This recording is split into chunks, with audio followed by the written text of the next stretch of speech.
Sirimane falls. ಇದು ಶೃಂಗೇರಿಯಿಂದ 18 kilometre ದೂರದಲ್ಲಿರೋ ಒಂದು ಅದ್ಭುತವಾದ ಜಲಪಾತ. ಈ ಜಲಪಾತಕ್ಕೆ ರಿಷಶೃಂಗ ದೇವಸ್ಥಾನಕ್ಕೆ ಹೆಸರುವಾಸಿಯಾಗಿರುವ ಕಿಗ್ಗ ಅನ್ನೋ ಗ್ರಾಮದ ಮೂಲಕ ಹೋಗಬೇಕು. ಹಾಗೆ ಈ ಜಲಪಾತಕ್ಕೆ ಬಸ್ ಸಂಪರ್ಕ ಇಲ್ಲದ್ರಿಂದ ನೀವು ಶೃಂಗೇರಿಯಿಂದಲೇ ಟ್ಯಾಕ್ಸಿ ಮಾಡ್ಕೊಂಡು ಹೋಗಬೇಕಾಗ್ತದೆ. ನಾವು ಉಡುಪಿ ಕಡೆಯಿಂದ ಹೊರಟದ್ದು, ಅದಕ್ಕೆ ಆಗುಂಬೆ ಘಾಟಿ ಮೂಲಕ ಹೋಗಬೇಕಾಯಿತು. ಈ ಘಾಟಿಯಲ್ಲಿ ಹುಷಾರಾಗಿ ಗಾಡಿ ಓಡಿಸ್ಬೇಕು, ಮತ್ತು ಟರ್ನಿಂಗ್ಸಲ್ಲಿ ಬಸ್ಗಳಿಗೆ ಅಡ್ಡ ಬರಲೇಬಾರ್ದು, ಯಾಕಂದರೆ ಅಡ್ಡ ಬಂದರೆ ಖಂಡಿತವಾಗ್ಲೂ ಬ್ಲಾಕ್ ಆಗಿಬಿಡ್ತದೆ. ಘಾಟಿ ಹತ್ತಿದ ಮೇಲೆ ಆಗುಂಬೆಯ ಗಣೇಶ್ ಗ್ರ್ಯಾಂಡ್ ಹೋಟೆಲಲ್ಲಿ ಬೆಳಿಗ್ಗೆ ತಿಂಡಿ ಮಾಡಿದ್ವಿ. ಉಡುಪಿಯಿಂದ ಸಿರಿಮನೆ ಫಾಲ್ಸಿಗೆ ಸುಮಾರು 90 ಕಿಲೋಮೀಟರ್ ಆಗ್ತದೆ. ಅದಕ್ಕೆ ನಾವು ಹೋಗುವ ದಾರಿಯಲ್ಲೇ ಆಗುಂಬೆ ಹತ್ತಿರ ಇರುವ ಜೋಗಿಗುಂಡಿ ಮತ್ತು ಬರ್ಕಣ ಜಲಪಾತಗಳು ನೋಡಿ ಹೋಗುವ ಅಂತ ಯೋಚನೆ ಮಾಡಿದ್ವಿ.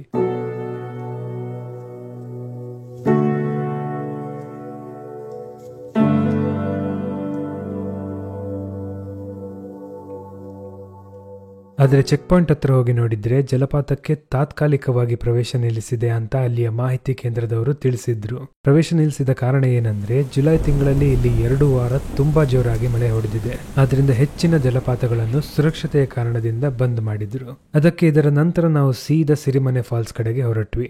ಆಗುಂಬೆಯಿಂದ ಸಿರಿಮನೆ ಫಾಲ್ಸಿಗೆ ಹೋಗುವ ದಾರಿಯ ರೋಡು ಒಂದು 80% ಚೆನ್ನಾಗೇ ಇದೆ. ಮಳೆಗಾಲದಲ್ಲಿ 80% ಚೆನ್ನಾಗಿರೋದು ಆಶ್ಚರ್ಯನೇ. ಆಗುಂಬೆಯಿಂದ ಕಿಗ್ಗ ಗ್ರಾಮಕ್ಕೆ ಬಂದು ಅಲ್ಲಿಯ ರಿಷಶೃಂಗ ದೇವಸ್ಥಾನದ ಹತ್ರ ರೈಟ್ ತಗೊಳ್ಬೇಕು. ಮತ್ತೆ ಅದೇ ದಾರಿಯಲ್ಲಿ ಹೋಗಿ ಈ ಗೋಪುರದ ನಂತರ ಲೆಫ್ಟ್ ತಗೊಂಡು ಕಾಂಕ್ರೀಟ್ ರೋಡ್ ಅಲ್ಲಿ ಕೆಳಗೆ ಬರಬೇಕು. ಇದೇ ಸಿರಿಮನೆ ಫಾಲ್ಸ್ ನ ಗಾಡಿ ಪಾರ್ಕ್ ಮಾಡುವ ಜಾಗ. ಗಾಡಿ ಪಾರ್ಕ್ ಮಾಡಿದ ನಂತರ ಫಾಲ್ಸಿಗೆ ಎಂಟ್ರಿ ಟಿಕೆಟ್ ತಗೊಳ್ಬೇಕು. ಇಲ್ಲಿ ದೊಡ್ಡವರಿಗೆ 50 ರೂಪಾಯಿ ಮತ್ತೆ ಮಕ್ಕಳಿಗೆ 20 ರೂಪಾಯಿ ಎಂಟ್ರಿ ಚಾರ್ಜ್ ಆಗ್ತದೆ. ವೀಕ್ಷಣಾ ಸಮಯ ಬೆಳಿಗ್ಗೆ 8:30ರಿಂದ ಸಂಜೆ 6 ಗಂಟೆವರೆಗೆ.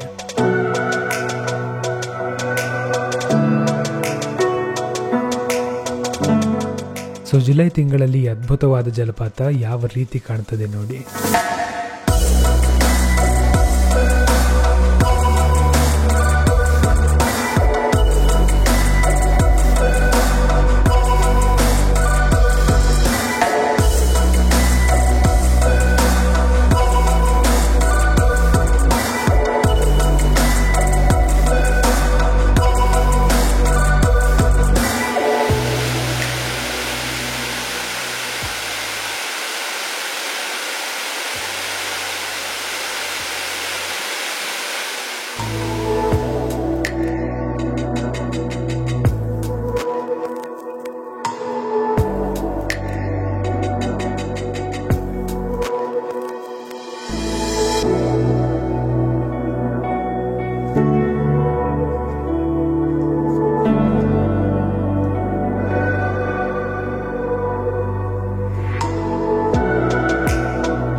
ಸೊ ಇದು ಸಿರಿಮನೆ ಫಾಲ್ಸ್.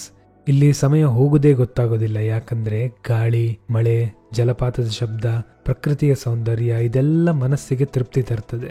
ಅದಕ್ಕೆ ಇಲ್ಲಿಂದ ಹೋಗ್ಲಿಕ್ಕೆ ಮನಸ್ಸಾಗೋದಿಲ್ಲ. ಆದ್ರೆ ವಾಪಸ್ ಹೋಗ್ಲೇಬೇಕು, ಯಾಕಂದ್ರೆ ಇಲ್ಲಿ ಟೆಂಟ್ ಹಾಕಿ ಕೂತ್ಕೊಳ್ಳಿಕ್ಕೆ ಬಿಡುದಿಲ್ಲ. ವಾಪಸ್ ಹೋಗುವಾಗ ಆಗುಂಬೆ ಘಾಟಿಯಲ್ಲಿ ಸ್ವಲ್ಪ ಹೊತ್ತು ನಿಲ್ಸಿದ್ವಿ, ಯಾಕಂದ್ರೆ ಪಶ್ಚಿಮ ಘಟ್ಟದ ವ್ಯೂ ಪಾಯಿಂಟ್ಗಳು ಎಷ್ಟು ಸಲ ನೋಡಿದ್ರೂ ಬೇಜಾರಾಗೋದಿಲ್ಲ. ಸೊ ಇದು ಸಿರಿಮನೆ ಜಲಪಾತದ ನನ್ನ ಒಂದು ವಿಡಿಯೋ ನೋಡಿ ಇಷ್ಟ ಆಗಿದೆ ಅನ್ಸ್ಕೊಳ್ತೇನೆ. ಇಷ್ಟ ಆದರೆ ಲೈಕ್ ಮಾಡಿ, ಚಾನಲ್ಗೆ ಸಬ್ಸ್ಕ್ರೈಬ್ ಆಗಿ. ಏನಾದರೂ ಪ್ರಶ್ನೆಗಳಿದ್ದರೆ ಕಮೆಂಟಲ್ಲಿ ಕೇಳಿ. ಮುಂದಿನ ವಿಡಿಯೋದಲ್ಲಿ ಸಿಗುವ. ಧನ್ಯವಾದಗಳು.